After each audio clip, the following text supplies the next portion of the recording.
Io sono Roberto Francese, consulente aziendale, sono anche il sindaco di Robbio, ho 35 anni. Noi avevamo circa 60 persone con chiari sintomi da coronavirus, alle quali non veniva fatto alcun tampone e di fatto non veniva neanche iniziata la cura domiciliare. Questo ha fatto sì che da 50-60 diventassero più di 100, perché lasciare a casa le persone senza cura domiciliare voleva dire farle aggravare.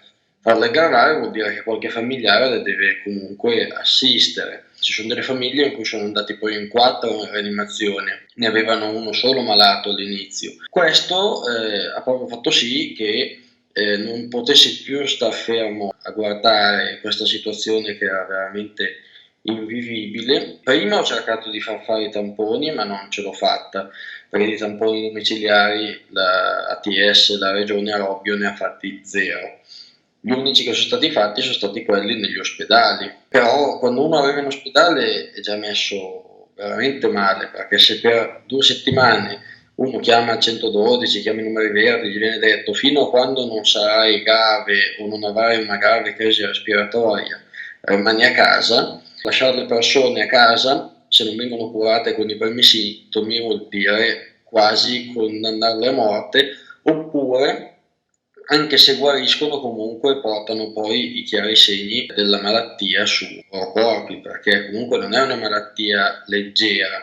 C'è chi la fa asintomatica e sta bene, ma chi la prende in maniera forte subisce, prendono il fiato corto per tutta la vita sta gente qua, perché crea dei danni, delle microembolie nei polmoni, se succedono cose veramente pesanti agli organismi delle persone. Allora abbiamo trovato questi test sierologici che oggi ne parlano tutti, ma più di un mese fa, un mese e mezzo fa, quando siamo partiti, non li faceva nessuno, nel senso che non si sapeva neanche che cosa fossero.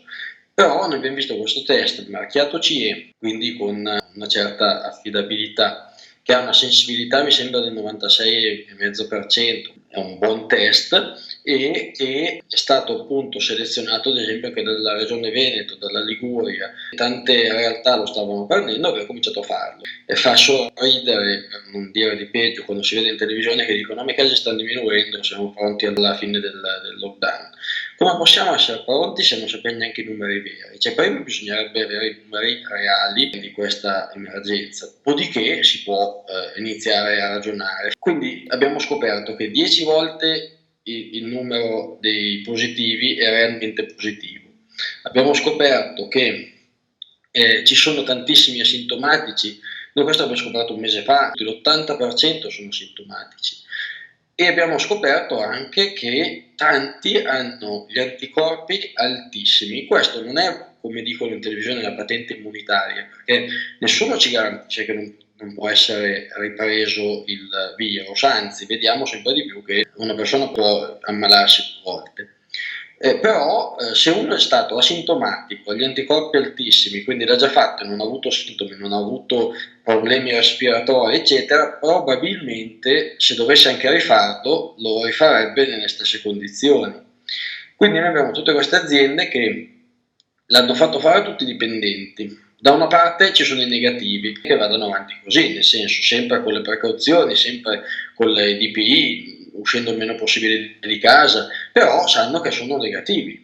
Quelli che sono stati positivi sono quelli che mettono nelle posizioni più a rischio, sempre con le precauzioni, sempre uscendo il meno possibile di casa, è asintomatico, è guarito e agli anticorpi sta nelle posizioni più a rischio contagio. Poi ci sono quelli invece positivi, asintomatici e che sono invece infetti, vanno isolati il prima possibile. Noi adesso nella nostra città sappiamo esattamente tutti di quale categoria sono e saperlo è importantissimo. Non deve passare il messaggio che uno fa il serologico e poi va al bar a fare l'aperitivo. Uno fa il serologico, continua la sua vita in maniera prudente con tutti i DPI del caso, però almeno lo sa se l'ha già fatto, se non l'ha fatto, se lo sta facendo, se deve stare isolato, se deve proteggere la propria famiglia. Questo è fondamentale. Il problema qua non è medico, noi siamo la regione più avanzata dal punto di vista medico del mondo. Qua il problema è stato organizzativo, non medico.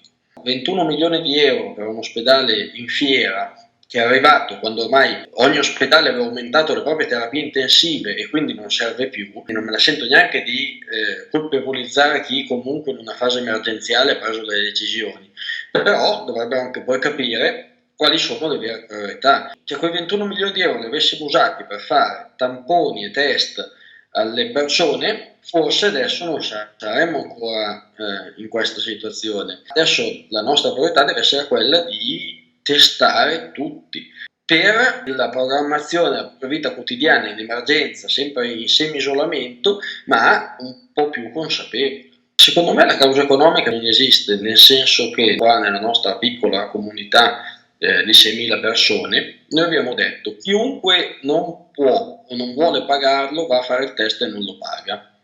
E poi ci penso io, sindaco, di tasca mia, non coi soldi del comune. Mi sono preso un bel rischio perché 6.000 per 45 euro avrei potuto doverne pagare veramente tanti. Questo ha fatto sì che, ad esempio, le RSA se lo sono pagato, le aziende l'hanno pagato loro, a tutti i loro dipendenti e alle famiglie dei propri dipendenti, e in più hanno lasciato anche delle donazioni per i cittadini che non potevano farlo. Molti cittadini se lo sono pagato e hanno lasciato il test sospeso, che è una cosa molto carina perché c'è gente che ne ha pagati 3 e ne ha fatto 1. Alla fine io devo ancora vedere i conti finali e pagare la differenza, ma rischio di non dover pagare nulla perché la gente è stata veramente generosa. Quindi vuol proprio dire che se lo Stato vuole, in un caso di emergenza come questo, hanno fatto l'ospedale in Fiera 21 milioni di euro solo di donazioni, quindi questione di priorità organizzative, non mediche, perché poi noi abbiamo i migliori medici al mondo fortunatamente in Italia, abbiamo persone che stanno lavorando H24 per sconfiggere questo virus.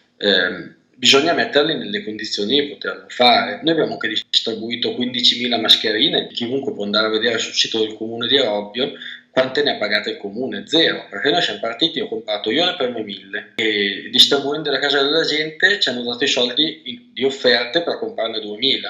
Distribuite le seconde 2.000 ne avevamo per comprarne altre 5-6.000. Alla fine adesso siamo arrivati ad averne distribuite 15.000 senza spendere un euro. E per chi non poteva gliele abbiamo regalate, chi invece può ha contribuito, ma in maniera totalmente volontaria e totalmente disinteressata. Stiamo distribuendo anche sacchi di immondizia gratuitamente alle persone, stiamo distribuendo medicinali, farmaci, ma anche il giornale. Noi abbiamo fatto questo servizio di quotidiani e riviste a casa, che è molto utilizzato perché la gente così non esce e a casa si legge il quotidiano, la rivista, e abbiamo visto che i contagi stanno diminuendo. Siamo una bella nazione, piena di persone valide, piena di volontari, bisogna anche sfruttare queste peculiarità. Non è che lo Stato deve sempre pagare per tutti obbligatoriamente, lo Stato deve pagare per chi non può permetterselo. Se un'azienda vuole fare tamponi a tutti, ha i soldi per pagarlo, perché dobbiamo impedirglielo? Perché questo è quello che sta succedendo adesso, viene impedito alle aziende di fare il tampone ai propri dipendenti. L'azienda vuole lavorare in sicurezza, non vuole il tampone gratuito. Noi non stiamo facendo diagnosi, noi stiamo facendo i sierologici, perché il sierologico non dà una diagnosi, il sierologico permette di fare un'indagine epidemiologica, quindi noi andiamo a capire, e la gente si è offerta volontariamente appunto per farla, come si sta espandendo il virus. Quindi abbiamo capito che ad esempio sul luogo di lavoro l'hanno preso in pochissimi, la maggior parte sono l'anziano che magari fa la dialisi, che viene infettato in ospedale, lo porta a casa, la famiglia cura l'anziano, si infetta la famiglia a contatti con i vicini infetta i vicini. È così che si sta espandendo il virus, una vera e propria mappatura di come questo virus si stia muovendo. Questo è fondamentale per la ripartenza. La città di Robbio, oltre ad essere la capitale del volontariato, è anche un posto bellissimo perché quando c'è bisogno di qualcosa si trova veramente la porta aperta in ogni casa, in ogni famiglia. Tutti si rimboccano le maniche per darsi da fare. Io ho preso questa decisione così di impeto, i miei cittadini mi hanno seguito con un coraggio immenso, perché siamo partiti appunto con tutte le aziende che hanno aperto le loro porte, sono andati dentro le aziende a farlo ai dipendenti e ai familiari, l'RSA dentro l'RSA, i malati a casa ovviamente perché non devono uscire minimamente. Poi si è posto il problema, ma così è lento. Allora abbiamo in pochissime ore, ma veramente in credo mezz'ora, abbiamo allestito il Palasport trasformandolo in un centro prelievi, ma tutto in sicurezza con i percorsi, è bellissimo da vedere, è ancora allestito adesso. Ogni spogliatoio è diventato un mini ambulatorio, quindi c'era dove si prendeva il foglio, dove si compila il foglio, dove si va a pagare, dove veniva consegnata la provetta e poi in un attimo si entrava in questo spogliatoio e si usciva, velocissimi, con 3 medici, 3 infermieri, 10 volontari, si riuscivano a fare 100 persone all'ora praticamente. L'abbiamo diviso su più giorni più che altro per il problema degli assembramenti. Ognuno aveva il suo appuntamento con l'orario, non c'è mai stato l'assembramento. Essere riusciti a fare migliaia di persone senza farle accalcare è stato un altro grande successo. Grazie mille, buona continuazione.